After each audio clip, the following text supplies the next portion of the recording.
జగన్మోహన్ రెడ్డి గారు రీసెంట్ గా వైఎస్ఆర్సీపీ పార్టీకి సంబంధించి జగన్మోహన్ రెడ్డి గారికి భద్రత లేదు, ఆయన కారు కూడా సరిగ్గా పనిచేయటం లేదు, మొరాయిస్తుంది అని చెప్పి, అంతేకాకుండా ఆయనకి సంబంధించి చాలా విషయాలపైన వైసీపీ రాద్ధాంతం చేసుకుంటుంది. ముఖ్యంగా నిన్న జరిగినటువంటి వినుకొండ ఘటనపై చాలా ఎక్కువగా స్పందిస్తూ, ముఖ్యంగా అక్కడికి వెళ్ళేటప్పుడు ఆయనకి కారు ఇచ్చారు, Tata safari car. Z+ category ఉందా లేదా అనేది కూడా ఒకసారి చూద్దాం. ఇక్కడ పూర్తిగా జగన్మోహన్ రెడ్డి గారికి సంబంధించిన భద్రత విషయంలో రాష్ట్ర ప్రభుత్వం కానీ కేంద్ర ప్రభుత్వం కానీ అవలంబిస్తున్నటువంటి తీరును మీకు ఈ రోజు వివరించబోతున్నా. ముఖ్యంగా జగన్మోహన్ రెడ్డి గారికి జెడ్+ కేటగిరీ ఉందా లేదా? ఎస్, ఉంది. అవునా కదా? మనందరికీ తెలుసు ఆయనకి ఎప్పుడు కూడా కమాండోస్ ఉంటారు, ఆయన చుట్టూ కూడా జెడ్+ కేటగిరీ. మాజీ ముఖ్యమంత్రి హోదాలో ఆయనకి కంపల్సరీ ఉండాల్సిన పరిస్థితి. ఎందుకంటే ఆయన ముఖ్యమంత్రిగా చేసి మొన్న బయటకు వచ్చారు. దానికి సంబంధించి SRC 2024కి సంబంధించిన నిబంధనల ప్రకారం ఆయనకి ఇవ్వాల్సింది కాబట్టి ఇచ్చారు. ఇకపోతే ఆయనకు ఒక బుల్లెట్ ప్రూఫ్ కారు కూడా ఇవ్వాల్సిన పరిస్థితి స్టేట్ కానీ సెంట్రల్ గవర్నమెంట్ కానీ ఉంది. సో దానికి సంబంధించి టాటా సఫారీ అనే కార్ని గత ప్రతిపక్ష నాయకుడి నుంచి ఇప్పటి ప్రతిపక్ష నాయకుడు జగన్మోహన్ రెడ్డి గారి వరకు కూడా అదే కారు ఉంది.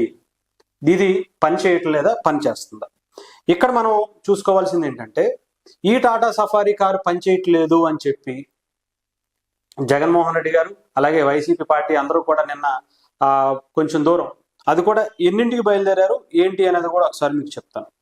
కరెక్ట్గా ఇదే కారులో, ఇదే టాటా సఫారీ కారులో జగన్మోహన్ రెడ్డి గారు తాడేపల్లి నుంచి, ఆయన తాడేపల్లిలో ఆయన ఇంటి దగ్గర నుంచి టాటా సఫారీ ఆ కారు ఎక్కి 10:05 బయలుదేరారు.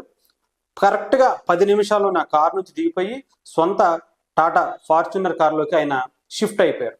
10 నిమిషాలు కూడా ఎందుకు ప్రయాణించలేదు? ఆయనకి అక్కడ దాంట్లో సేఫ్టీ లేదనో, లేదంటే ఆ కారు పనిచేయట్లేదనో చెప్తున్నటువంటి మాట. అయితే ఇక్కడ ఇదే కారు గత 5 ఏళ్లుగా అప్పటి మాజీ ముఖ్యమంత్రి, ప్రస్తుత ముఖ్యమంత్రి నారా చంద్రబాబు నాయుడు గారు గత 5 ఏళ్లుగా కొన్ని వేల కిలోమీటర్లు ప్రయాణం చేసినటువంటి వెహికల్ కూడా ఇదే టాటా సఫారీ వెహికల్. ఈ వెహికల్ నెంబర్ కూడా మీ ముందుకు మీకు చెప్తాను, మనం కూడా చెక్ చేసుకోవచ్చు. AP 39P 0014.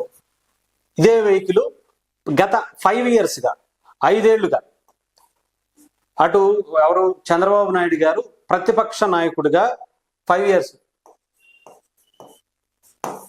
వాడుతున్నారు. ఇదే కారుని వాడుతున్నారు, కొన్ని వేల కిలోమీటర్లు దీన్ని వాడారు. అయితే ఇది జగన్మోహన్ రెడ్డి గారి దగ్గరికి వచ్చేటప్పటికి ఎందుకని పని చేయటం లేదు? పని చేయటం లేదా, కావాలని పని చేయట్లేదని ఏమన్నా అబద్ధం చెప్తున్నారా? అయితే ఇక ముందు దీని గురించి కూడా చెప్తాను. ఈయన దగ్గరికి వచ్చేటప్పటికి ఈయన ముఖ్యంగా ఇదే టాటా సఫారీ కారు ఎవరికి జగన్మోహన్ రెడ్డి గారికి కేటాయించిన తర్వాత ఆ వాహనాన్ని ఆ డ్రైవర్ తీసుకొచ్చేటప్పుడు ఎక్కడి నుంచి తీసుకొచ్చారో తెలుసా? నైట్ 11:30కి విజయనగరం నుంచి ఆయన తాడేపల్లికి తీసుకొచ్చారు. సో ఇదే వెహికల్ ని విజయనగరం నుంచి తాడేపల్లి వరకు తీసుకొచ్చారు. ఎవరో జగన్మోహన్ రెడ్డి గారికి ఆ వెహికల్ని అందజేయటం కోసం. అక్కడ నుంచి విజయనగరం నుంచి తాడేపల్లికి దాదాపు మనం గూగుల్లో కూడా సెర్చ్ చేసుకోవచ్చు, 380 కిలోమీటర్లకు పైగా ఉంది. సో దాదాపు 7 అవర్స్ జర్నీ, 7 గంటలు జర్నీ. ఈ 7 గంటల జర్నీ చేసి తీసుకొచ్చినటువంటి వెహికల్ జగన్మోహన్ రెడ్డి గారి దగ్గరికి వచ్చేప్పటికి ఎందుకు పని చేయకపోవటం కాదు. ఇక్కడ జగన్మోహన్ రెడ్డి గారికి ప్రతిపక్ష హోదాలో ఉండటమే ఇష్టం లేదు. ప్రజలు ఆల్రెడీ తీర్పిచ్చారు, ప్రతిపక్ష పాత్ర కూడా మీకు అవసరం లేదు అని చెప్పి ప్రజలు తీర్పిచ్చినా సరే ఆయన ఇంకా సీఎం గానే భావించుకుంటూ, ఇంకా ఏదో ఒక రాజకీయంగా దాన్ని వాడుకోవాలని ప్రయత్నిస్తూ, వెహికల్ పని చేయట్లేదు, లేదంటే నా మీద ఏదో చేస్తున్నారు అని చెప్పి నిన్న కూడా వినుకొండకి సంబంధించి ఏదో శవ రాజకీయాలకు సంబంధించి ఆయన వచ్చి చేసుకుంటూ వచ్చారు. అయితే ఇక్కడ నేను టీడీపీకి సపోర్ట్గా ఉన్నానా, లేకపోతే జనసేనకి సపోర్ట్గా ఉన్నానా, లేకపోతే వైసీపీకి సపోర్ట్గా ఉన్నానా అని పక్కన పెడితే మీరు ఒకసారి క్లియర్గా చూడండి. ఈ 5 సంవత్సరాలు చంద్రబాబు గారు వాడినటువంటి ఇదే కారుని జగన్మోహన్ రెడ్డి గారు 10 నిమిషాలు కూడా ఎందుకు కూర్చోలేకపోతున్నారు? ఎందుకంటే అది చంద్రబాబు గారు వాడారు. అదొక్కటే రీజన్. మీకు గతంలో గుర్తుపెట్టుకుంటే, ఎప్పుడైతే జగన్మోహన్ రెడ్డి గారు అధికారంలోకి వచ్చి చంద్రబాబు నాయుడు గారు అంతకుముందు 2014 నుంచి 19 వరకు సీఎంగా ఉండి అమరావతిని రాజధానిగా పెట్టిన తర్వాత అదే ప్లేస్ని మనం రాజధానిగా పెట్టడం ఏంటి? అంతకుముందు ఒప్పుకున్నారు. ఆ తర్వాత అదే ప్లేస్ని రాజధానిగా పెట్టడం ఏంటి అని చెప్పి అక్కడ దాన్ని లేదు 3 రాజధానులు అని చెప్పి మార్చారు. ఇదొకటి.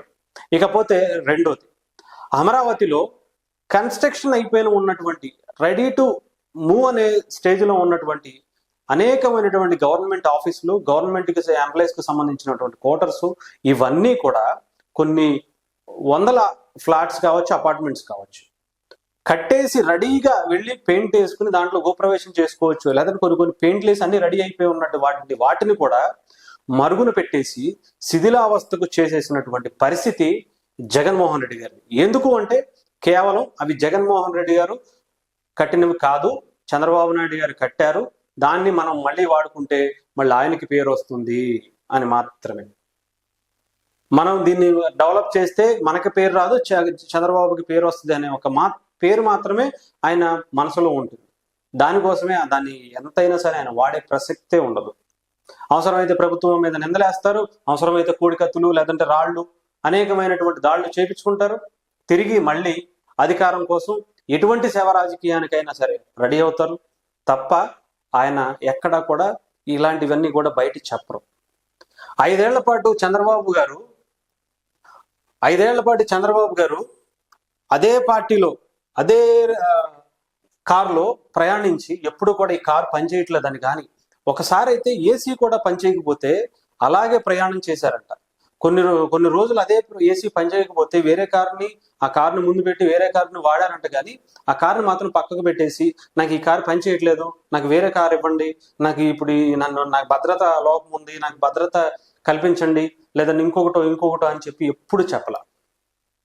నాకు తెలిసి అయితే ఆయన భద్రత గురించి మాట్లాడింది ఆయన రాజమండ్రి సెంట్రల్ జైల్లో ఉన్నప్పుడు మాట్లాడారు తప్ప, ఆయన సంబంధించినటువంటి ఇష్యూస్, హెల్త్ ఇష్యూస్ ఆయన వచ్చేటప్పుడు అంతకుముందు ఎప్పుడు ఈ వెహికల్స్ మీద కానీ ఆయన భద్రత గురించి కానీ ఎప్పుడు బయటకు తీసుకొచ్చినటువంటి మాట మనం ఎప్పుడు వినలా.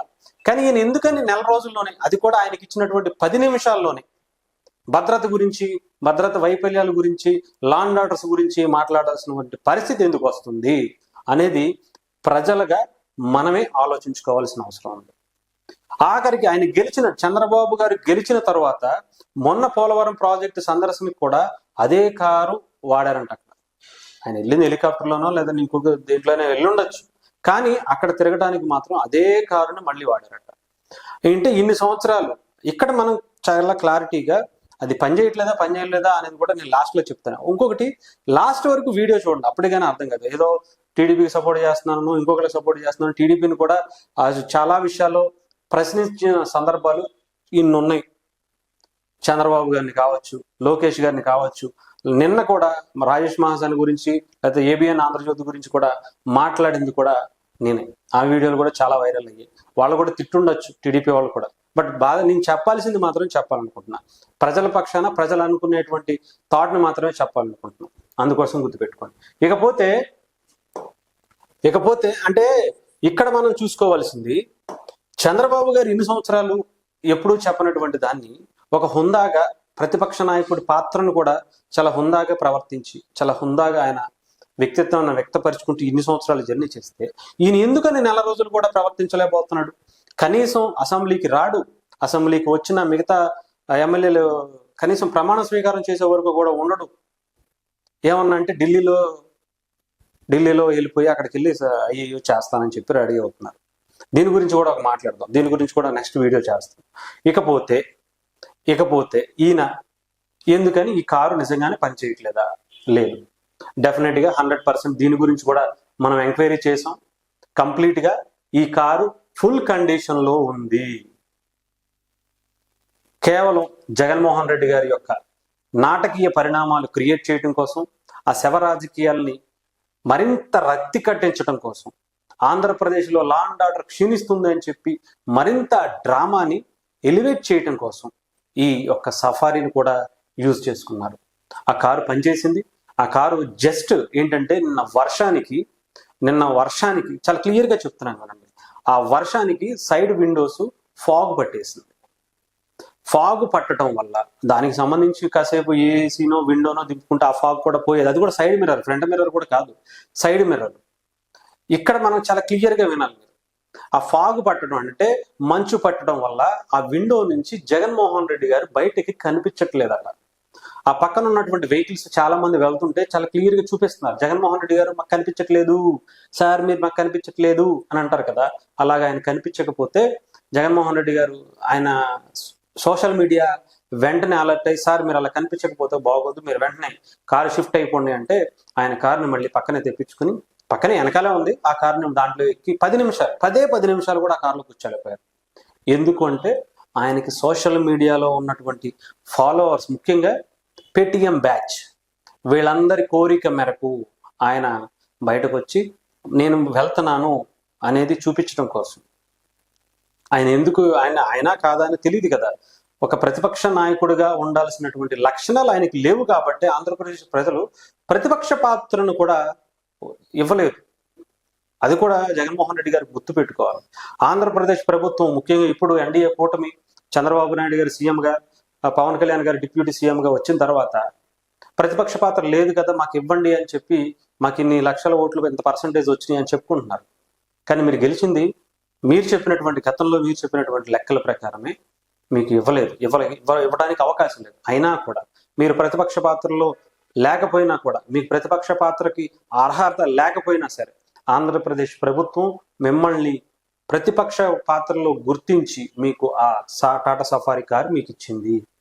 దాన్ని మీరు రాజకీయంగా వాడుకోవడానికి ప్రయత్నిస్తున్నారు. ఇది చాలా క్లియర్గా ఆంధ్రప్రదేశ్ ప్రజలు ఇప్పటికే చాలా మంది సోషల్ మీడియాలో వ్యక్తపరుస్తున్నారు. దీనికి సంబంధించిన డీటెయిల్స్ ఈ రోజు నేను తీసుకుని, ఎన్ని సంవత్సరాలు ఈ కార్ని చంద్రబాబు గారు వాడారు, అలాగే ఎన్ని సంవత్సరాలు ఎన్ని కిలోమీటర్లు జర్నీ చేసింది, దీని యొక్క స్థితిగతులు ఏంటి, దీని యొక్క కండిషన్ ఏంటి, ఇవన్నీ కూడా తెలుసుకుని నేను మీకు ఈ వీడియో పూర్తిగా చేయటం జరుగుతుంది.